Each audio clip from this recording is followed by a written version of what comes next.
Corona virus के कहर ने जहां पूरे विश्व में हाहाकार मचा रखी है, वहीं भारत भी इस महामारी से अछूता नहीं है।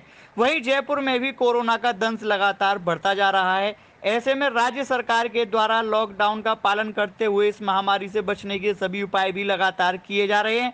लॉकडाउन में अगर सबसे ज्यादा तकलीफ में कोई है तो वो है फुटपाथों पर रहने वाले गरीब और असहाय लोग, और इन असहाय लोगों की सहायता के लिए काफी लोग बढ़ चढ़कर आगे भी आ रहे हैं। ऐसे ही मनीष विजयवर्गीय और आशीष पारासर जैसे लोगों ने फुटपाथ पर रहने वाले लोगों की सहायता का वीणा उठाया है। एक तरफ मनीष और उनके साथियों ने ऐसे लोगों को नहाने के लिए पानी का टैंकर मंगवाकर असहाय लोगों को नहाने का इंतजाम कराया, तो वहीं दूसरी तरफ उनके लिए भोजन की व्यवस्था भी की। साथ ही इन लोगों को कोरोना वायरस के प्रति जागरूकता का संदेश भी दिया। बता दें किस संस्था से हैं? मैं मनीष विजयवर्गीय हूँ और किसी एनजीओ संस्था से नहीं हूँ। देने का सुख का एक भाव प्रकल्प आया था मन के अंदर, तो बस उस भाव के तहत काम कर रहे हैं। बिना किसी संस्था, बिना किसी एनजीओ के भाव सिर्फ इतना सा है कि कहीं ना कहीं भगवान ने जिस योग्य बनाया है, जिस सामर्थ्यवान बनाया है, कम से कम आज अवसर आया तो देश के साथ वहाँ खड़े रहें और उसको निभाएं। उस कर्तव्य को निभाने के लिए ही हम खड़े हैं। भाई हमारे साथ में डॉक्टर अनिल सोनवाल जी भी हैं, हमारे दीपक पंवार जी हैं, संजीव जी हैं और प्रेम नारायण जी बागला साहब हैं। ऐसे बहुत से लोग हैं जो कि कहीं ना कहीं जुड़े हुए हैं, है ना। पूजा राणावत जी हैं। तो जो सहायता की भाव है वो सहायता किस रूप में कर रहे हैं और किन लोगों की कर रहे हैं? देखिए, हम प्रयास ये कर रहे हैं कि जहाँ तक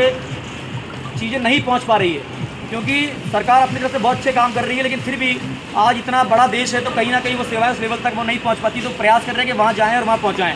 पूरा आज करीब 36-37वां दिन है हमारा, लगातार एक भी दिन बिना रुके लगातार 37 दिन तक ये काम चले हैं। और ढूंढा जाता है, हमारा फेसबुक के ऊपर नंबर जारी कर दिया गया था जब लॉकडाउन पहले दिन था, और वो पूरे देश में नंबर गया है। और जयपुर के अलावा भी बाहर छपरा से आगे का एरिया हो, चाहे वो आपका विश्वकर्मा के आगे का एरिया हो, वहाँ जाकर भी लोगों को मदद पहुँचाई है। और उस तबके पर मदद पहुँचाई है जिसने कभी जीवन में मांगा नहीं। मध्यम वर्गीय परिवार का एक ऐसा तबका है जिसने कभी जीवन में किसी के सामने हाथ नहीं फैलाया, लेकिन आज वो 15-20 दिन के बाद जब उसका बैकअप पूरा हो गया, वो परेशानी में है, हम वहाँ गए और वो देखा, आंखों से बहते हुए आंसू देखे हमने, और वहाँ पर जाके उनके लिए भी काम करा और आज इन लोगों के लिए यहाँ पर काम। हम देख रहे हैं कि एक पानी का टैंकर है, आपसे कुछ आदमी नहा भी रहे हैं, तो ये क्या है? ये एक्चुअली ये लोग, हम लगातार यहाँ से निकलते थे क्योंकि वैशाली नगर रंगोली गार्डन रहते हैं, तो देखते थे कि ये लोग जब भी हमारी गाड़ी जाती थी तो एकदम से देखते थे और आते थे उसके पास में।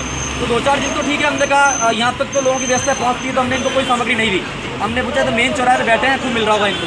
लेकिन परसों हम यहाँ पर रुके और हमने जानना चाहा तो पता पड़ा कि कभी तो 5 पैकेट आते हैं और कभी कभी कई रात ऐसी गई जब हमारे पास आया भी नहीं और ऐसे भूखे सो गए। तो चिंतन चला कि लिए क्या करें, तो क्योंकि वही संस्कृति ने जो हमको सिखाया, जो आध्यात्मिक संस्था ने हमको सिखाया, इनको भगवान के दर्शन करा। हमने इंचार्ज साहब से बात करी कि हमारा मन है इनको एक दिन नहलाएं, इनको इनका अभिषेक करें, और ये आज मंदिर के द्वार बंद है, इनका अभिषेक करें, और इनको साबुन ने उस्मान साबुन की तरफ से आया, उनको उनके दिया, मिलाया भी, और अभी प्रार्थना करवाएंगे इनको, ए मालिक तेरे बंदे हो ऐसे हो हमारे कदम। जो ये गाना है, प्रार्थना है, ये करेंगे और उसी भाव के अंदर परमेश्वर को इनको मानते हुए इनको भोजन की थाली अर्पित करेंगे और देंगे और ये करेंगे, और इनको बाकायदा मास्क लेंगे।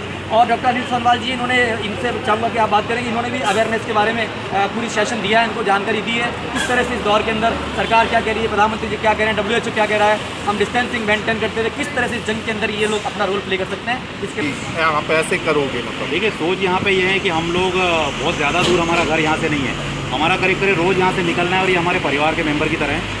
तो एक सोच ये आई कि वैसे तो इनको साफ़ सफाई रखना, नहाना रोज़ ज़रूरी है।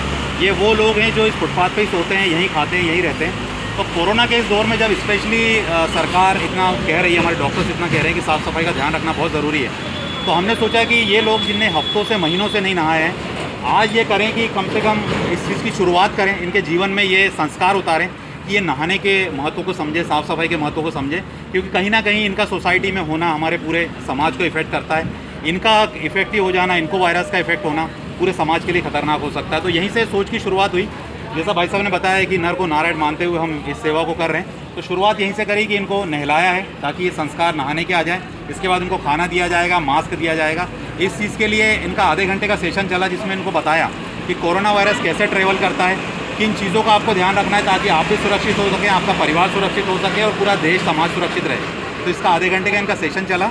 तो जो सेशन हमने बात इनको थ्योरी में बताई, बोल के बताई कि साफ़ सफाई, नहाना, हाथ धोना, मास्क बांधना, दूसरे से डिस्टेंस मेंटेन करना कितना ज़रूरी है, ये हम प्रैक्टिकली इनके जीवन में उतारना चाहते हैं। तो ये अनुभव हम उनको प्रैक्टिकली देना चाहते हैं कि आप नहा के देखो, नहाने के बाद आप खाना खाओ, आप मुंह पे मास्क बांधो, आप सोशल डिस्टेंस बनाओ, ताकि ये जीवन में इनके लाइफ में आ जाए और इसका लॉन्ग इफेक्ट आए और इनके जीवन में भी समाज की मुख्य धारा से जुड़ के और हम इस जंग पे जीत हासिल कर पाएँ, जो कि पूरे दुनिया के लिए आज चैलेंज बनी हुई है।